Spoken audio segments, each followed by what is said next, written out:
अस्सलाम वालेकुम वरहमतुल्लाहि वबरकातुहू। दोस्तों, आपको मालूम है कि हम हर रोज़ एक सूरा पे बात करते हैं। तो आज इस अजीम शान महीने में, रमज़ान मुबारक के महीने में, जो अल्लाह रब्बुल आलमीन का ख़ास महीना है, उसमें आज हम बात करेंगे सूरह असर की। इसमें सूरह असर में अल्लाह रब्बुल आलमीन ने ज़माने की कसम खाई है। ज़माना की कसम खानी, और वो भी अल्लाह रब्बुल आलमीन को खानी, ये मामूली बात नहीं है। अजीज़ दोस्तों, कायनात का मालिक, हर एक चीज़ का मालिक, इस ज़मीन और आसमान में ज़र्रे ज़र्रे का मालिक, वो कसम खा रहा है ज़माने की। हमें इस पे बहुत सोचना चाहिए। बिस्मिल्लाहिर्रहमानिर्रहीम। रब्बि इश्रह ली सदरी व यस्सिर ली अमरी वहलुल उक़दतम मिन लिसानी यफ़क़हू क़ौली रब्बि ज़िदनी इल्मा। बिस्मिल्लाहिर्रहमानिर्रहीम। वल अस्र इन्नल इंसाना लफ़ी खुस्र इल्ला लज़ीना आमनू व अमिलुस सालिहाति व तवासौ बिल हक़्क़ि व तवासौ बिस सब्र।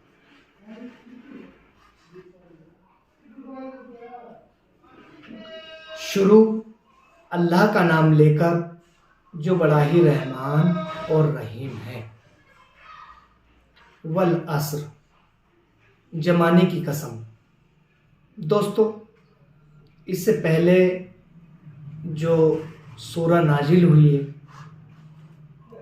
तो इस सूरा में दो टूक ये बात कही गई है कि इंसानों की सफलता का जो रास्ता है वो कौन कौन सा है, और इंसान का नाश और विनाश का रास्ता कौन सा है। इमाम शाफ़ी रहमतुल्लाह अलैह ने बहुत सही समझाया है। अगर लोग इस सूरा पर गौर करें तो उसके लिए राह रास्त, मार्गदर्शन के रास्ते खुल जाते हैं। ये सूरा एक बड़ी अजीम शान सूरा है। बहुत बड़ा महत्व क्या था, सहाबाए किराम क्या मानते थे इस सूरा को, इसका अंदाजा इसी बात से लगाया जा सकता है कि जब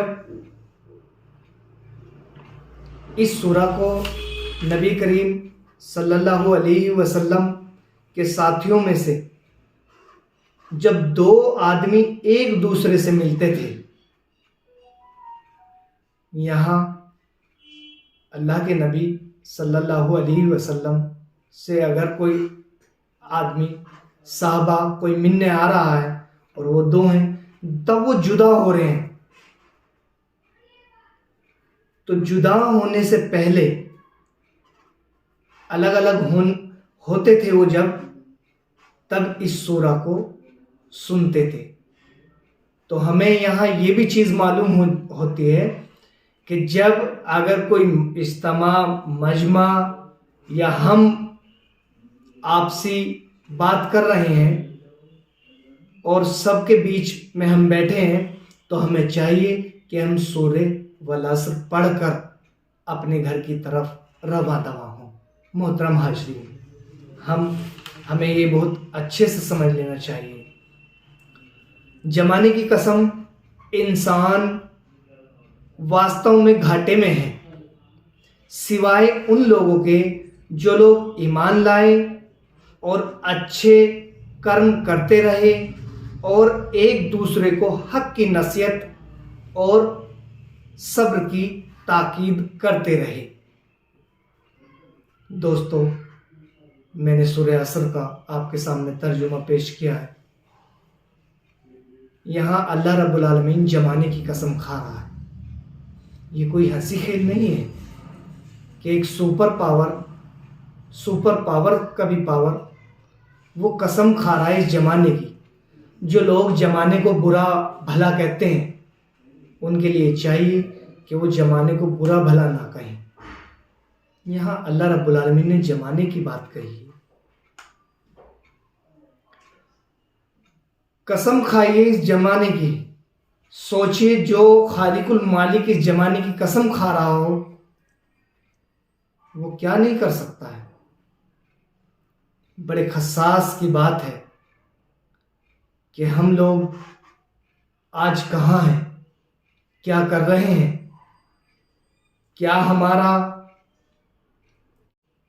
कर रहे हैं, क्या हमारा दिल इस बात को गवाह करता है कि कुछ चंद दिन या कुछ चंद साल इस जमीन पर रहना है और फिर ऐसे ही गधे घोड़ों की तरह वापस चला जाना है। अल्लाह रब्बुल आलमीन ने हमें दिमाग दिया है, सोचने समझने की सलाहियतें दी हैं। दोस्तों, हमें इस पे सोचना चाहिए, गौर व फिक्र करनी चाहिए कुरान पे कि अल्लाह रब्बुल आलमीन ने कुरान मजीद में ऐसा क्या चीज़ें दी हैं जो हमारी शऊर, अक्ल शऊर, समाज में रहना है तो कैसे रहना है, क्या करना है। अगली चीज़ में अल्लाह रब्बुल आलमीन कह रहा है इंसान सच में घाटे में है। अब ये घाटे में कैसे है इंसान, ये सोचने की बड़ी बात है। दोस्तों, मैं एक आपको उदाहरण दूंगा इमाम राजी रहमतुल्लाह अलैह का। उनकी एक कौल है कि मैंने एक साहब को आवाज लगाते हुए सुना, बर्फ बेचने वाले को। वो कह रहा है कि मेरे पर दया करो, रहम करो, मेरी पूंजी घुल रही है। दोस्तों, ये मैं बर्फ का यहां जिक्र कर रहा हूं आपको। ये सोचने की चीज है, इस पे बहुत सोचना है। वो बेचने वाला कह रहा है कि मेरी पूंजी घुल रही है, बर्फ घुल रहा है, ले लो। दोस्तों, यहां मालूम होता है कि वाकई में ही हमारी जो जिंदगी है वो एक बड़ा नमूना है, वाकई में ये एक सरमाया है। इस चीज से मालूम होता है कि हमारी जिंदगी का एक एक लम्हा, एक एक दिन, एक एक वक्त धीरे धीरे गुजर रहा है, पिघल रहा है और पिघल कर खत्म हो जा रहा है और उस तरफ जा रहा है जहां हमें रब्बुल कायनात से मुलाकात होने वाली है। दोस्तों, उस रब से मुलाकात करने से पहले आप जहां हैं, जिस समाज में आप रह रहे हैं, क्या आप तैयार हैं? क्या आप तैयारी आपने कर ली है उस चीज की? क्या आप अपने खालिकुल मालिक से मिलने वाले हैं और वो आपसे कुछ सवाल करेगा? दोस्तों, चीजों में मुब्तला है।